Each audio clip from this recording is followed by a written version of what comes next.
নদিনের মাথায় অবশেষে সন্দেশখালীতে সুকান্ত মজুমদার। ধামাখালী থেকে নৌকায় সন্দেশখালীতে বিজেপির রাজ্য সভাপতি ধৃত বিজেপি নেতা বিকাশ সিংহের বাড়িতে পৌঁছলেন সুকান্ত মজুমদার। সন্দেশখালীর মা বোনেদের সঙ্গে যে অন্যায় হয়েছে, একজন বাঙালি হিসেবে আমি ক্ষমা প্রার্থী। সন্দেশখালীর পাশে থাকার আশ্বাস সুকান্ত মজুমদারের।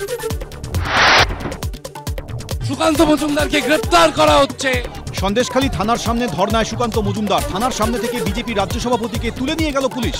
পুলিশের সঙ্গে বিক্ষোভকারীদের ধস্তাধস্তি।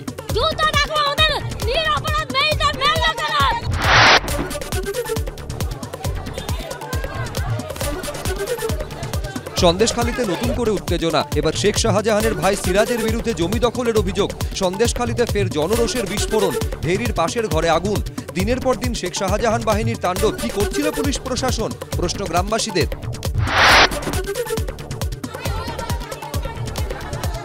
জোর করে জমি দখল, দুই সাগরেতের পর এবার সামনে এলো আরেক কীর্তিমান। সামনে পেয়ে তাড়া করলেন গ্রামবাসীরা।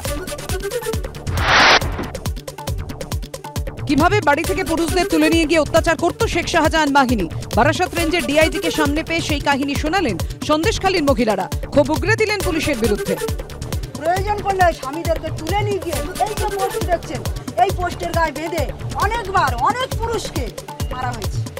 সেই সব পুরুষরা এখন দেশ ছেড়ে বিদেশে গিয়ে আশ্রয় নিয়েছে। পুলিশের উপস্থিতিতে শেখ শাহজাহান ফ্যান ক্লাবের দখল করা মাঠ ফিরিয়ে দিল প্রশাসন। শেখ শাহজাহান ফ্যান ক্লাব লেখা দেওয়ালে পড়ল চুনকামের প্রলেপ। উপস্থিত সন্দেশখালী তৃণমূল বিধায়ক সুকুমার মাহাতো, বসিরহাট পুলিশ জেলার এসপি। মাঠ ফিরিয়ে ফুটবল খেললেন বিধায়ক, হলো বৃক্ষরোপণও। চাপে পড়ে অভিযোগ শুনতে গিয়ে এবার গ্রামবাসীদের ক্ষোভের মুখে পড়লেন সন্দেশখালীর বিধায়ক সুকুমার মাহাতো। এতদিন আপনারা ছিলেন কোথায় বলেন তো? এতদিন আপনারা ছিলেন কোথায়? আজকে যেই অ্যারেস্ট হয়েছে,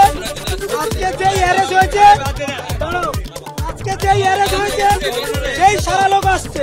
এতদিন যে গরিব মানুষগুলো ডুবে মরছে, তখন আপনারা আসেন। সন্দেশখালীতে পুলিশে ছয়লাভ।